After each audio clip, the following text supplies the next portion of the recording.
మీ business ఏదైనా మీ ఊర్లో promotion చేయాలంటే అది సుమన్ టీవీతోనే సాధ్యం. ఇప్పుడే సంప్రదించండి. నమస్తే, వెల్కమ్ టు సుమన్ టీవీ. మనం గణపతి నవరాత్రి ఉత్సవాల్లో భాగంగా ఎన్నో రకాల గణనాథులను చూస్తుంటాం, పూజలు చేస్తుంటాం. కానీ ఇక్కడ ఉన్నటువంటి గణనాథునికి మాత్రం ఒక ప్రత్యేకమైన చరిత్ర, ఒక ప్రత్యేకమైన పేరు కూడా ఉంది. ఆ పేరేంటి, ఆ చరిత్ర ఏంటి, గణనాథుడు ఎక్కడ ఉన్నాడు అనేది పూర్తి వివరాలు మీకు సుమన్ టీవీ ప్రత్యేక కథనంలో తెలియజేస్తాం.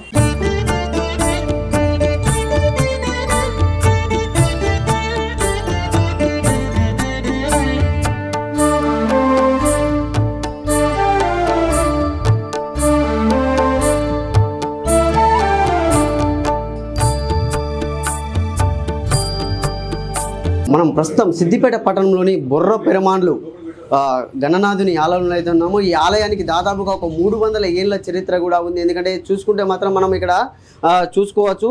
ఈ ఆలయానికి ప్రత్యేకమైన పేరు కూడా ఉంది. బొర్ర పెరమాన్లు అనే పేరు కూడా ఇక్కడ ఈ ఆలయానికి ఉంది. ఇక్కడ ఏంటంటే గణనాథుని చూసుకుంటే మాత్రం ఇక్కడ ఒక బొర్ర కలిగిన గణనాథుడు మాత్రం ఇక్కడ ఉంటాడని, ప్రత్యేకంగా దీనికి ఒక 300 ఏళ్ల చరిత్ర ఉందని కూడా ఇక్కడ ఉన్నటువంటి స్వయంభూగా వెలిసి ఇక్కడ ఉన్నాడని కూడా వీళ్ళు చెప్తున్న పరిస్థితి ఉంది. చూసుకుంటే మాత్రం ఇదే దేవాలయంలో హనుమాన్ విగ్రహం కూడా చూసుకోవచ్చు. ఇక్కడ హనుమాన్ విగ్రహం కూడా వెలిసింది. అంటే ఇప్పుడు చూసుకున్నట్టయితే ఒక హనుమాన్ విగ్రహం ఓవైపు చూస్తుంది, గణనాథుని విగ్రహం మాత్రం ఇంకోవైపు చూస్తుంది.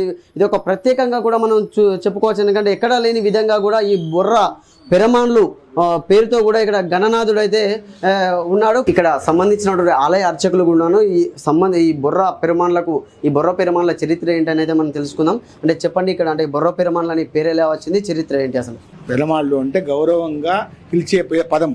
అది తమిళనాడు దేవాలయాల్లో చాలా వరకు పెరమాళ్ళు అని పిలుస్తుంటారు గణపతి దేవాలయాన్ని.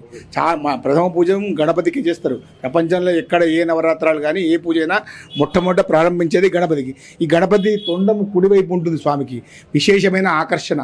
12వ శతాబ్దం నాటి విగ్రహం అని చెప్తుంటారు. గణపతి చక్రవర్తులు ప్రతిష్ఠించిన దేవాలయం లాగా దీనిలో 12వ శతాబ్దం గణపతి కిందగా భావిస్తారు. ప్రతి సంవత్సరం ఇక్కడ గణపతి నవరాత్రాలు విశేషంగా చేస్తారు.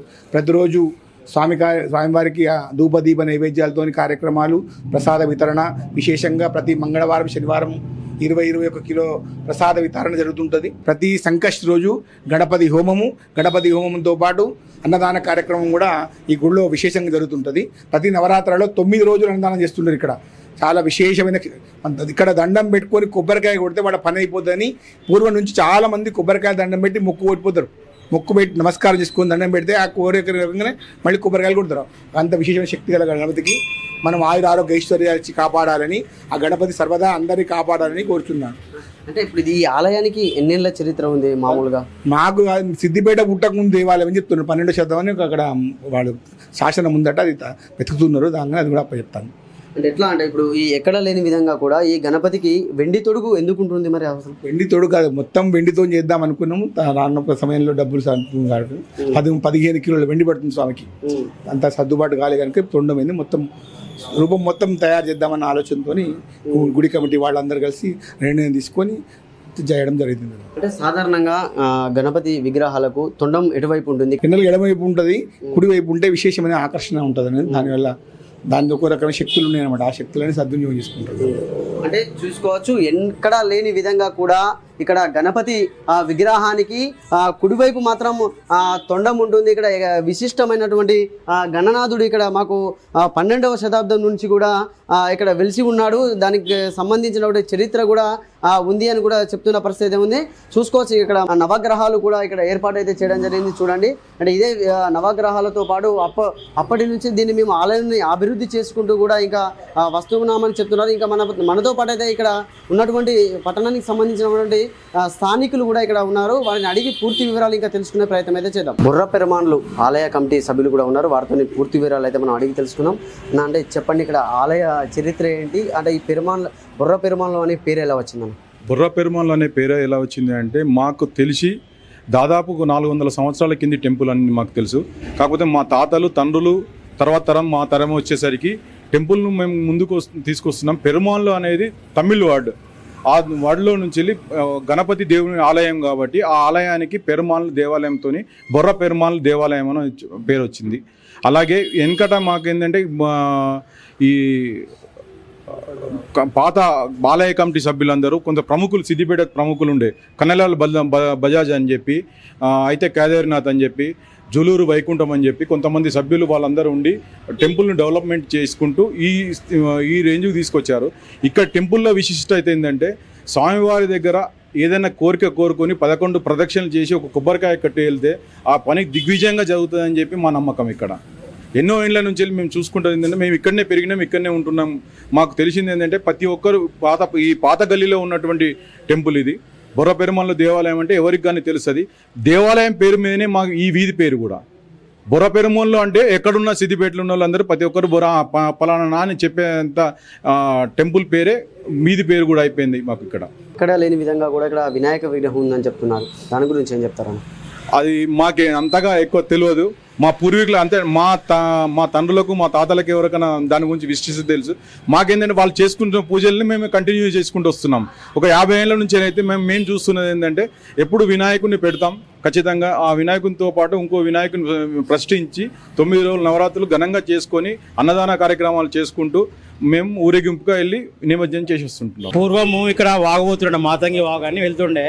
అప్పుడు విగ్రహం తవ్వకంలో వెలిసిందని చెప్పి చరిత్రలో చెప్తారు. ఒక 300 సంవత్సరాల కింద ఈ వాగు పక్క ఒక విగ్రహం వెలిసింది. దాన్ని ఒక స్వామీజీ ఇక్కడ జపం చేసి ప్రతిష్ఠించారు, స్వయంభూగా వెలిసింది. అప్పటి నుంచి బొర్ర పెరుమాళ్ళు అని పేరు అట్లే వచ్చేసింది. దీనికి ప్రత్యేకత ఏంటంటే, కుడివైపు తొండం ఉంటుంది, లక్ష్మీ గణపతి అని. ఇక్కడ ఎవరు ఏ మొక్కినా వాళ్ళ కోరికలు నెరవేరుతాయని చెప్పి ఆచరణలో ఉన్నది. దీని అందరం పాటిస్తున్నాం. ఈ చరిత్ర గల గుడి మా తాతల కాలం నుంచి నడుస్తున్నది. దీన్ని మేము దిన అభివృద్ధి ఒక్కొక్క బ్యాచ్ చేసుకుంటూ ఈ స్థితి వరకు వచ్చింది. హనుమాన్ విగ్రహం ఉన్న అక్కడ కూడా ఎక్కడ కూడా వినాయక విగ్రహాలు లేవు. వినాయక విగ్రహాలు అక్కడ హనుమాన్ విగ్రహం లేదు. ఇక్కడ ప్రత్యేకత చెప్పండి అన్న. బొర్ర హనుమాన్ టెంపుల్ అంటేనే సిద్దిపేటలో ఎక్కడ లేదు. బొర్ర హనుమాన్ టెంపుల్ అంటే ఒకటే టెంపుల్, వినాయకుని టెంపుల్. ఆ ఎంకసిరికి అన్ని వినాయకులు పెట్టి అన్ని టెంపుల్ అయినాయి, కానీ ఇది ఒక్కటే మా తాతలప్పటి సంది వినాయకులు. ఇక్కడ శివలింగం, హనుమాను, నవగ్రహాలు అన్నీ. హనుమాన్ విగ్రహం ఉన్న అక్కడ గణపతి లేదు, గణపతి విగ్రహాలు ఉన్న అక్కడ హనుమాన్ విగ్రహాలు లేవు. దీని గురించి ఏం చెప్తారన్న మీరు? ఇక్కడ పూర్వంలో 12వ శతాబ్దం నుంచి మాతంగి వాగానే ఉండే. అక్కడ స్వయంభూ వెలిసింది గణేశుని తర్వాత హనుమంతుడు కూడా స్వయంగా వెలిసింది. ఇక్కడ ఏదైనా కోరుకుంటే 11 ప్రదక్షిణలు చేసి ఒక కొబ్బరికాయ కొడితే ఆ కోరిక నెరవేరుస్తుంది. ఇప్పుడు మా తాతలు ముత్తాతల కాంచెల్లి దాన్ని కంటిన్యూ చేసుకుంటూ వచ్చి ఇప్పుడు మేము కంటిన్యూ చేసుకుంటూ వస్తున్నాము. డైలీ అన్నదానం, నవరసరాలప్పుడు అన్నదానం కార్యక్రమం కంపల్సరీ జరుపుతాము. దాన్ని ఇంత రోజు దిన అభివృద్ధి చెందుతూ ముందుకు తీసుకెళ్తున్నాం. నవగ్రహాలు కూడా ఉన్నాయి. స్వయంభూ వెలిసిన శివుడు కూడా ఉన్నాడు. ఈ చరిత్ర గురించి ఏం చెప్తారు? ఇక్కడ గణపతి విగ్రహం గురించి ఏం చెప్తారు? ఇక్కడ బొర్ర పెరుమాళ్ళు అంటే సిద్దిపేటలో ఒక పెద్ద ల్యాండ్ మార్క్. ఈ గుడికి ఉన్నంత మహోన్నత ప్రతిష్టత ఏ గుడికి లేదు. వాస్తవానికి చెప్పాలంటే ఈ గుళ్ళే వినాయకుడు, హనుమంతుడు, 4 దేవతలు వీళ్ళు వెనకట 400 సంవత్సరాల క్రితం ఒక నదీ తీరాన దొరికిన ఒక విగ్రహాలని మా పూర్వీకులు ప్రతిష్ఠించి పూజ చేస్తున్నారు. అదేవిధంగా ఇదే గుడిలో నవవిగ్రహాలు, అదేవిధంగా ఇంకా చాలా దేవతలను కొలుచుకొని ఇక్కడ మేము ప్రజెంట్ చేస్తున్నాము. ఇప్పటితోనే అయితే మా పూర్వీకులతో పాటు మేము కూడా మా సీనియర్ సభ్యులు, మా తాతలు ముత్తాతల నుంచి వెళ్ళి ఇక్కడి వరకు వచ్చింది. మేము కూడా ఇప్పుడు మా సీనియర్ సభ్యులను చూసుకొని గుడిని ముందుకు తీసుకెళ్తున్నాము. ఇక్కడ ఏంటంటే ప్రతిష్ట మేము 9 రోజులు అన్నదానం నిర్వహిస్తాం. మళ్ళీ గణపతి హోమం చేపిస్తాం.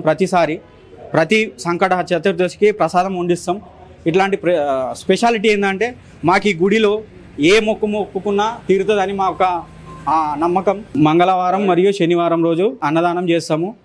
మేము ఇదే విధంగా ముందుకు తీసుకెళ్తామని చెప్పి ఈ భగవంతుని ఆశీస్సులు అందరిపై ఉండాలని మనస్ఫూర్తిగా కోరుకుంటున్నాం. నవరాత్రులు ఉత్సవాలు సందర్భంగా మాకు ఈ వినాయకునికి దక్షిణామూత్రంగా వెండి తొడుగును చేయించాము. అదేవిధంగా భక్తులు మహోన్నతంగా ఉత్సాహంగా ముందుకు వచ్చి మాకు విరాళంగా స్వామివారికి వెండిని సమర్పిస్తున్నారు. ఇదే విధంగా మేము ముందుకు తీసుకెళ్ళి గుడిని చరిత్ర గల మహోన్నతంగా మేము తీసుకెళ్తామని మేము ఆశిస్తున్నాం. ఆ భగవంతుని కృప వల్ల ముందుకెళ్తాం. చూసారు కదండి, ఎక్కడ మనం వినాయక విగ్రహాలకు మాత్రం ఎడమ సైడు తొండం అయితే వినాయకుడు కలిగి ఉంటాడని ఇక్కడ ఉన్నటువంటి బొర్ర పెరుమాన్లకు మాత్రం కుడి సైడున తొండం కలిగి ఉన్నాడు. ఎక్కడా లేని విధంగా కూడా ఇక్కడ వెండి తొడుగు మరియు హనుమంతుడు మరియు శివుడు కూడా ఒకటే దగ్గర కొలువుదీరి ఉండడం కూడా వీళ్ళు ఎంతో సంతోషాన్ని అయితే వ్యక్తం చేస్తున్న పరిస్థితి ఉంది. ఈ దేవాలయానికి మాత్రం 12 శతాబ్దాల చరిత్ర ఉందని కూడా వీళ్ళు చెప్తున్న పరిస్థితి ఉంది. కెమెరామెన్ అంజితో సతీష్, సుమన్ టీవీ, సిద్దిపేట.